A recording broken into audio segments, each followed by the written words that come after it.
Aïe. Et on coupe, et on coupe, et on tourne. Bon.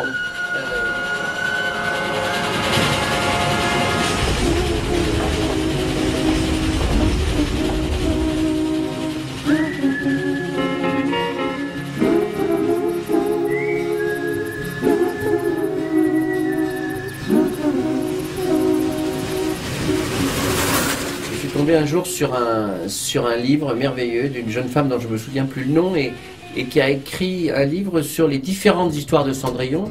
Or, il y en a plus de 500 dans le monde. Et elle a raconté des histoires merveilleuses de la version de Cendrillon américaine, chinoise. Et j'ai enfin compris cette histoire de souliers de verre qui ne tient pas la route, parce que chez nous, des pantoufles en verre, ça n'existe pas.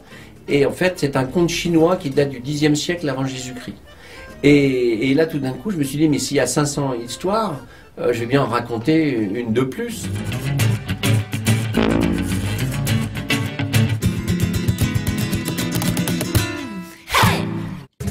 Quand l'histoire a démarré, Pascal Hérode est venu me voir et m'a dit j'ai eu une idée. Et elle est vraiment différente. Je dis, il m'a dit Cendrillon. Cendrillon, mais ça existe déjà. Non. Ça va être Cendrillon en cow-boy et elle va perdre sa dent au lieu de sa chaussure. Et là, j'étais morte de rire. Et j'ai dit d'accord, c'est parti pour l'aventure. J'épouserai celle qui m'a laissé cette dent. Et qui fait dent? Et j'ai trouvé des histoires vraiment jolies comme La gardienne de dindon, qui est la seule histoire nord-américaine, et j'ai repris l'histoire des dindons dans le film, justement parce que la gardienne de dindon va faire la fête au village, elle oublie ses dindons dans la montagne, et quand elle reviendra, ça sera trop tard, elle les cherchera toute sa vie. Grosso modo, c'est ça, la gardienne de dindon, c'est le thème du mythe de Cendrillon.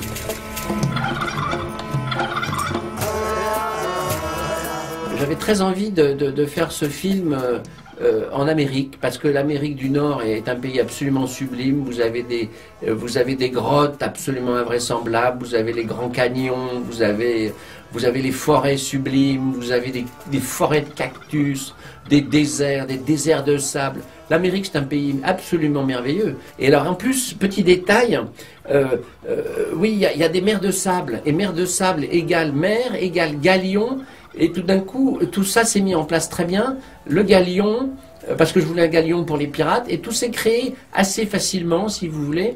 Et d'autant plus que dans les villages de cow-boys, vous savez, il y a des auvents, il y a des piquets, il y a des suspensions, il y a des galeries dans les saloons. C'est tout en volume, en espace, n'est-ce pas? Et ça, ça collait bien avec le projet de film en relief. Et en fait, les espaces ont été choisis en fonction de leur possibilité de faire du relief. C'était ça qui nous amusait avec l'équipe du studio.